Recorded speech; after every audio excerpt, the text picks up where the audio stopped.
Hey everybody, how are you doing? I hope all is well, and today I want to talk about 192 kilohertz and why I'm running at 192 kilohertz in my studio. There's a lot of documentation on the internet about why 192 kilohertz is a bad idea. There's also some documentation on why it is a good idea. Today I want to explain what sample rate actually is, what it means, how it works, and why I'm running at the highest possible audio standard in my studio.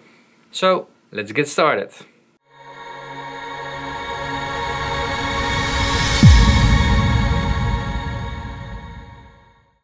So the first thing that I want to talk about is how I discovered 192 kilohertz. Of course I knew that it existed, and to be honest, when I bought my new Mac Pro and my new setup, I wanted it to be able to run at 192 kilohertz just in case if I needed it for a project or something. My goal wasn't to run at a higher sample rate because it didn't make any sense to me. 48 kilohertz was high enough, and that's also what everybody is saying on the internet. So I kept it at 48, and then at a certain day, I think it's 3 or 4 months ago now, maybe even longer, a friend of mine sent me a project in 192 kilohertz, and I needed to check the project and need to walk through that project a bit. So yeah, I opened that project, and of course I set my mode to my interface. I did set it at 192 kilohertz, and in Reaper that's a global setting. I mean, Reaper is sample rate independent, so you set your hardware sample rate and Reaper adjusts the project to the sample rate. And if the project is made in 192 kilohertz, it doesn't need to adjust anything. So I did set it,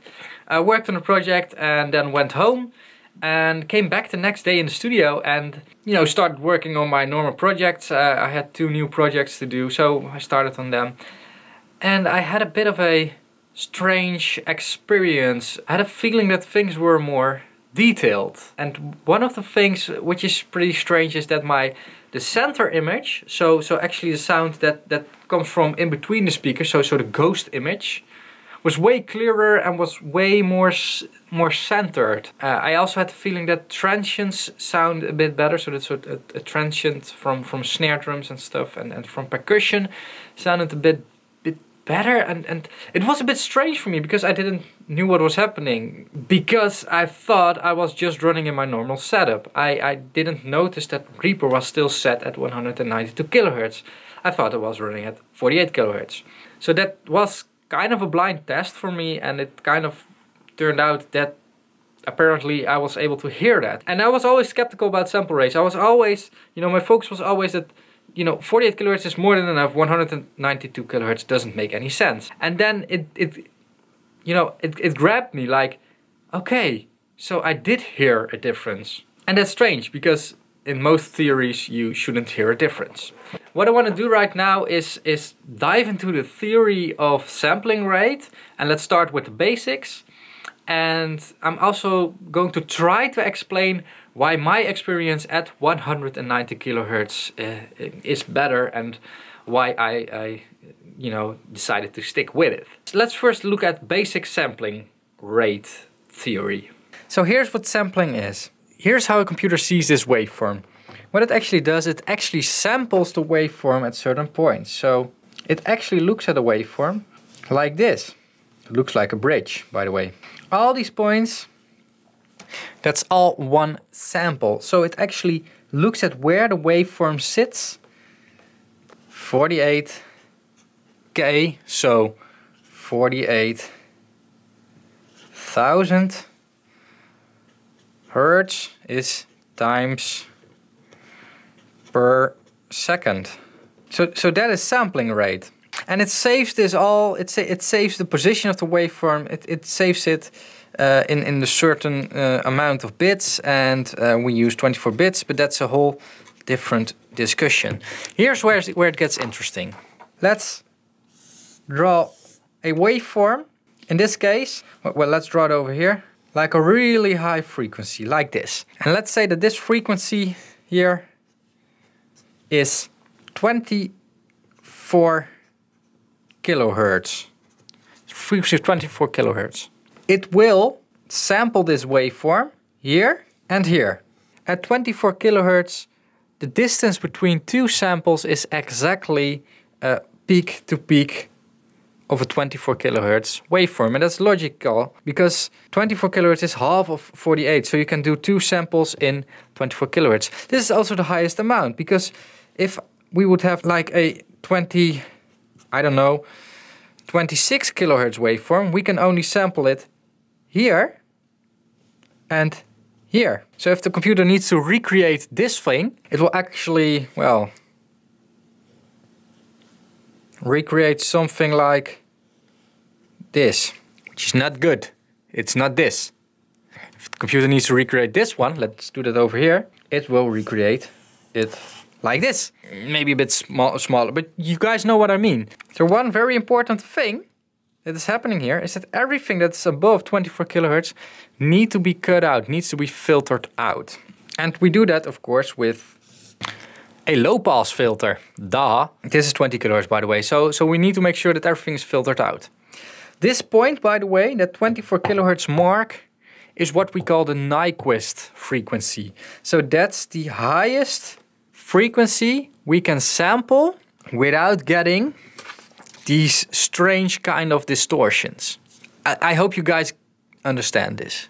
Alright, and now that we know this and also know what Nyquist means, we know that we need a pretty steep filter to filter out frequencies above the Nyquist frequency.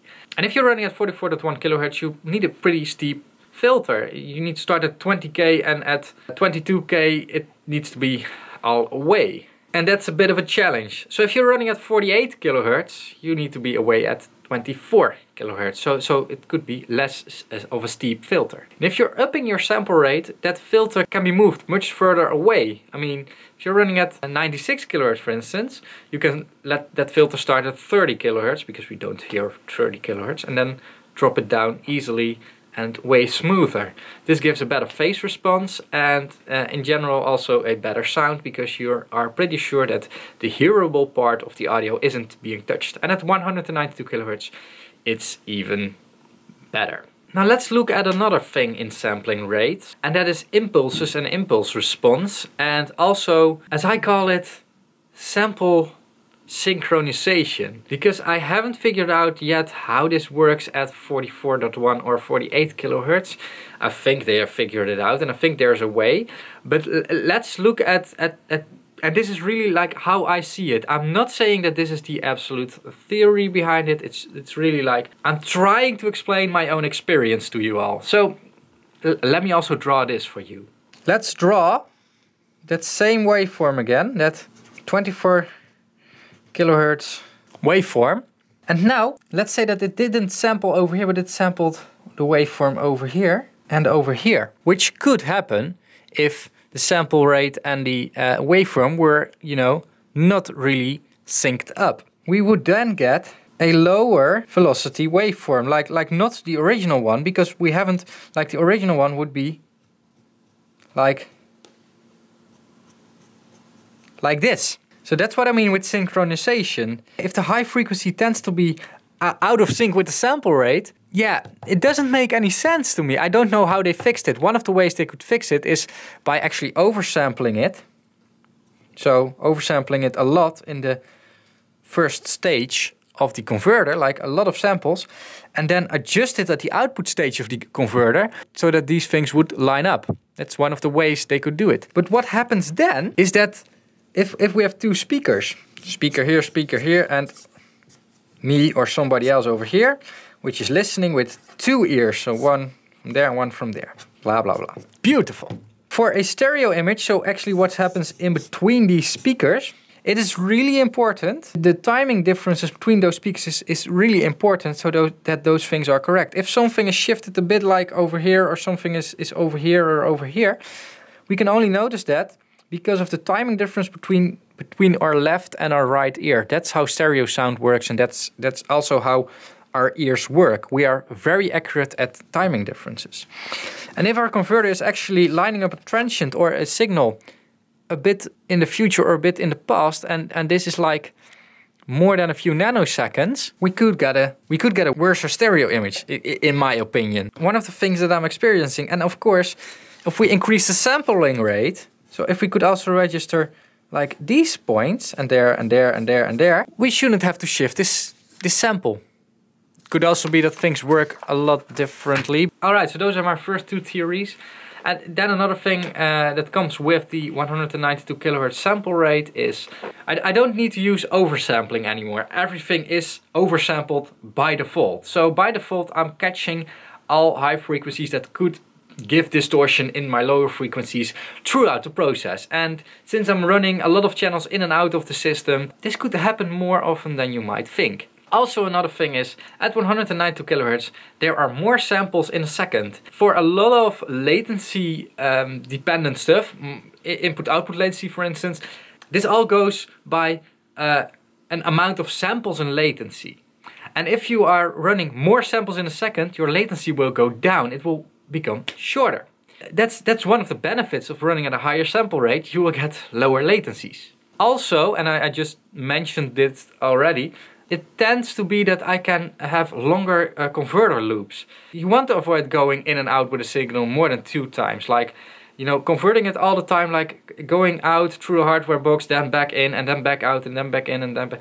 You gotta avoid this. But it seems like that I can go more often in and out of the Motu before I start to hear like sound signal degradation. So this is another benefit of 192. And those things all together make up well, a small amount of sound quality difference, which is beneficial for me and beneficial for my studios. As said, I have experienced it in some kind of a blind test. The thing is, I want to do an A/B test. I really want to do like a serious A/B test of a full mix, everything running at 48 kHz, all the analog stuff, all the digital stuff at 48 kHz. And then I also want to do the same mix at 192 kHz. And then compare those two mixes, one playing back at 48 kHz, like even with the converter sampling rate at 48 kHz, and the other one with converter sampling rate at 192 kHz. But this is pretty hard to do, because I need to change the sampling rate of my converter every single time. And that's annoying, because it takes 5 or 6 seconds, and with a real A/B test you want to press switch the signal, and you want to directly hear the difference. So I need 2 computers and 2 converters for that, and I don't have that right now. So that's something for the future that I really want to do, because I really want to do a as blind as possible A/B test with the ABXer app. I really want to see if I do notice the difference still, or that I'm just being biased, because 192 is more than 48. So, and since I'm still not sure if I'm biased or not, although we do have a lot of evidence already, I've still decided to run at 192 because of one very simple reason. And this is the main reason, like this is the big thing. I'm running a company and I'm offering high quality mixes, high quality mastering. And my system is accepting 192 just as fluidly as it's running at 48. Why should I say to my clients that I don't run at the highest audio resolution that there is? I mean, I want to offer the highest quality, so I have to go with it. And it's a bit strange saying that I'm running the best studio in the world, I'm running the highest quality in the world, but I'm only running at, well, for video equivalent standard definition, like the old square boxes. And there are like 90% of the type of clients that I will attract would say, no, you're not the highest quality studio because you're not running at the highest audio standard. So that's my main reason. You know, I'm a serious studio and I want to deliver serious quality.